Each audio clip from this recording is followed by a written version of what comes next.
Hello, welcome to this video. This video has had lots of technical difficulties in making, I think due to the very hot weather. So I'm filming via a different method, which is why this video looks a bit different to my usual ones, and why unfortunately I cannot film myself filming the video. Hence, there is a picture of me to make it a little more personable, with my white headphones, which have at least kept my ears from the warm climate of the sun. But in this video, which is kind of relevant with it being so bright, we're going to be talking about why the speed of light isn't truly a speed, despite the slightly misleading term, the speed of light. Because light, it turns out, is something that can't actually have a speed if we mean the kind of speeds, the concept of a speed we apply to things with positive mass, like shoes, books, cars, bicycles, or other things. Now, one quirk with doing the video in this kind of format is it kind of automatically puts text on the slide, so I must move fairly quickly, so I apologise. If this is slightly rushed, it will stop me going too far off topic at least. But when we think of everyday speeds, we're thinking of things possibly like cars, maybe even rockets. If you really like NASA stuff or the European Space Agency, you might be thinking about rockets a fair bit. Now, rockets have to move fairly quickly to be able to orbit the Earth due to the gravitational forces they're experiencing. Rockets have a minimum speed they have to actually move at in order to safely orbit the Earth. And that speed, it turns out, which you can work out by balancing the centrifugal and gravitational forces on them, is about 7.9 kilometers per second. This is sometimes called the first cosmic speed, because it's the first speed limit something has to kind of like reach if it is going to at least stably enter space. If an object moves faster than this, then it will be able to, go beyond a kind of like close orbit of the Earth. But anyway, this is kind of quite fast, about 8 kilometers per second. I think it's about 32 times the speed of sound, which, is about a quarter of a kilometre per second, if I've done my maths right. So this is really pretty quick. But, this speed, like other things that move with positive mass, this speed is relative. It's not absolute. And what I mean by that is the speed of the rocket is always relative to something.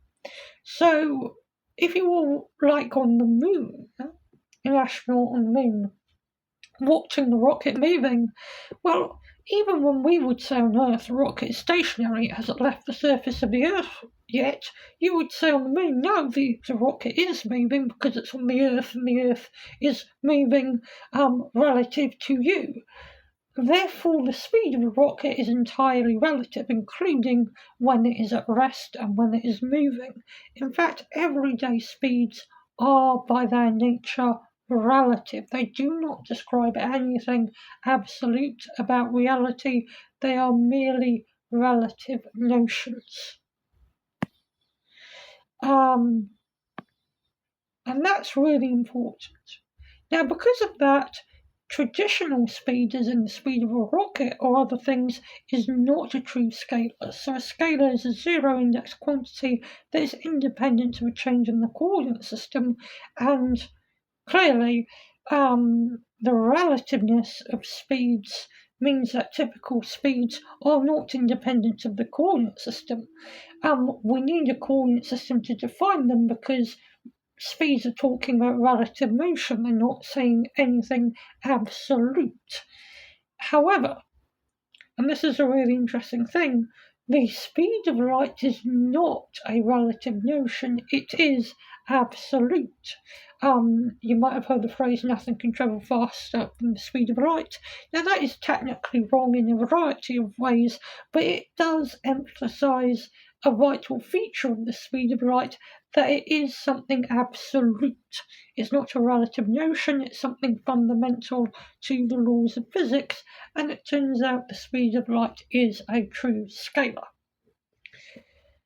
And I'm going to take a pause, because saying all that very quickly, and I have managed to do it quickly enough that it's not automatically jumping to the next part of this video, well, I would usually not be speaking at that kind of speed, moving quite fast myself, if I dare say so. But I hope, despite the speed I was speaking at,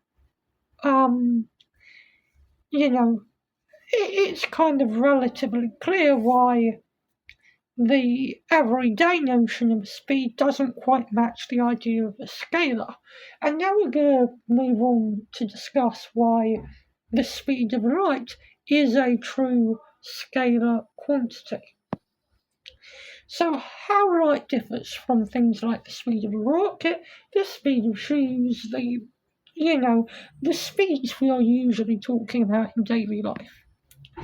Well, the speed of light, it turns out, isn't actually a relative thing. How fast a beam of light is travelling away from you, if that light ray is travelling through empty space, is not relative to your own motion. It is an absolute thing.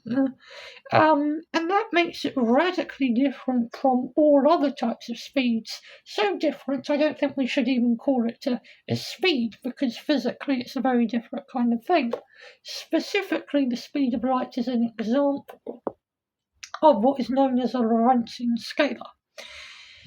Now, we call it a Lorentzian scalar because the speed of light is invariant not just under Galilean transformations, which are kind of crude approximations of relativity, but under proper relativistic transformations called Lorentz transformations, governed by the Lorentz matrix, which contains often the Lorentz factor, or things defined in terms of the Lorentz factor. So the speed of light is a true Lorentz scalar, and that's partly why nothing can travel faster or even at the speed of light if it has a positive rest mass. So a kind of analogy that comes to mind is, well, mass. So we often think in everyday life that mass is invariant. If you start with 100 grams of water and you heat up the water, well, you've still got 100 grams of H2O molecules, albeit now that they're in a combination known as a gas, you still have 100 grams of the substance. So we tend to think that mass is invariant. Relativity shows us that depending on how we think about mass might not be. So general masses, if we mean inertia, so something known as the relativistic mass, that is reference frame dependent and is not a true Lorentzian scalar. However, rest mass is a true Lorentzian scalar, and therefore is a very different quantity. It is rest mass that plays a part in general relativity, not the inertial or relativistic mass. Similarly, everyday speeds are not Lorentzian scalars. The speed of light is a Lorentzian scalar, and therefore we shouldn't really think about the speed of light as a speed, because it is so unlike any other speeds we might talk about. Now, the idea that the speed of light is a Lorentz scalar underpins special relativity, and it's an example of one of the principles underpinning general relativity. And general relativity is important for things like describing the curvature of spacetime, which results in gravitational time dilation, such that GPS satellites, GPS satellites have to take account of gravitational time dilation to work out where things are on the surface of the Earth. So the speed of light being a Lorentz scalar is part of the bedrock which forms our understanding of kind of like accurate GPS tracking. So very, very useful indeed. Including for anyone that's going on holiday over the summer. Summer is not too far away. Actually, particularly judging by the weather, summer is definitely here. And just to kind of emphasise, as I've said, the speed of light is a Lorentzian scalar, and therefore not at all like the other types of speed you might encounter in daily life. So I hope that's kind of alright. Now let's jump into a bit of maths and discuss what the speed of light is actually describing if it's not a true Lorentz scalar. So, what the speed of light truly is. And I may have made a linguistic mistake on the last one, and we're going to describe what the speed of light is if the speed of light is a Lorentzian scalar, because it is a Lorentzian scalar. Everyday speeds are not Lorentzian scalars. Anyway, what the speed of light truly is? Well, the speed of light is one of the components of something called forward velocity, which comes up if we differentiate the position of an object in space-time by the proper time. So x mu is the position of a moving object relative to the stationary observer. Now, mu is the Greek index, so it indicates that we are talking about a 4 vector with different components in spacetime. So x mu is our mu's component of forward position. If you would like to find out a bit more about forward position, forward velocity, again, recommend my special relativity playlist. But anyway, and I've managed to draw on the board. That was accidental. And to click this, right.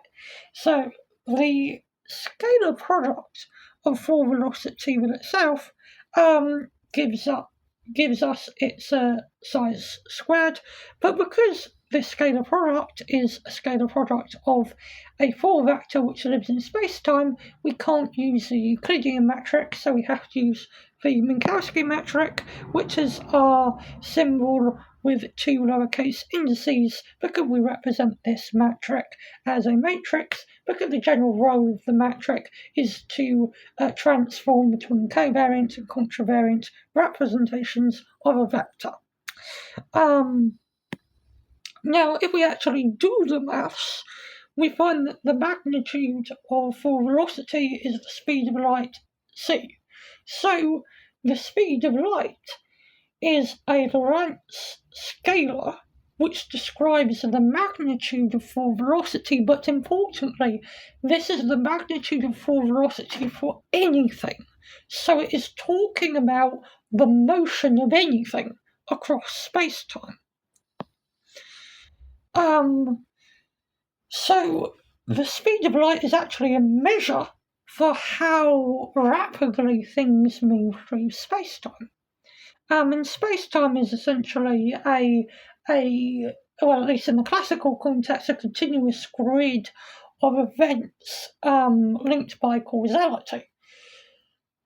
Therefore, the speed of light is telling us about how rapid causal connections are potentially between things within the universe. It's talking about the rate of flow of information. It's talking about how rapidly things explore causal relationships. And we often represent causal relationships using light cones and world lines, like we have here. So everything within this light cone would usually be things that we can actually interact with, or we can be affected by. Things outside of this light cone represent things that we cannot, that can't affect us and we can't affect them due to the speed of light.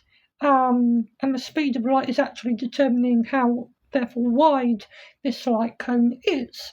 So the speed of light is about causality, and we can use it to construct light cones that talk about what we can have causal relationships with and what things have to be independent due to the magnitude of the speed of light.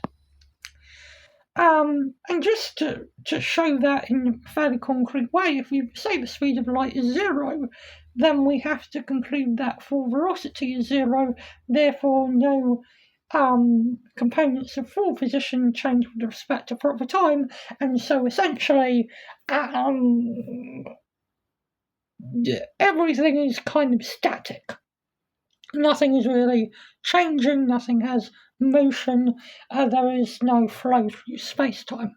Now this was kind of fairly kind of like light-hearted, and when I say light-hearted, there's a lot of words floating about.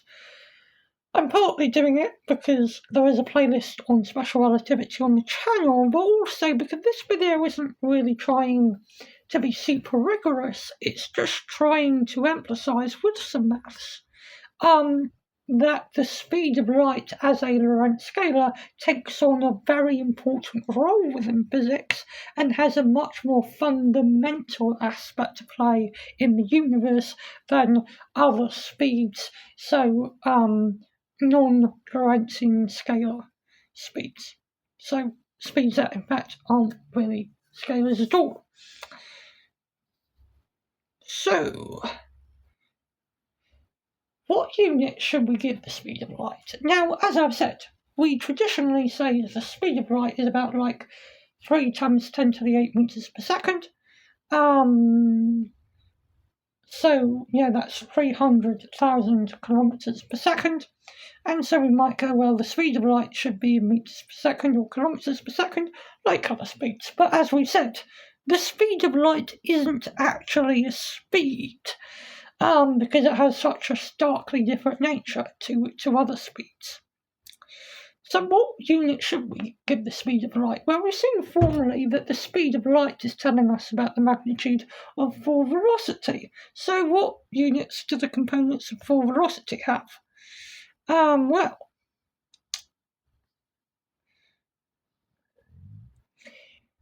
the first component of full velocity, u0, is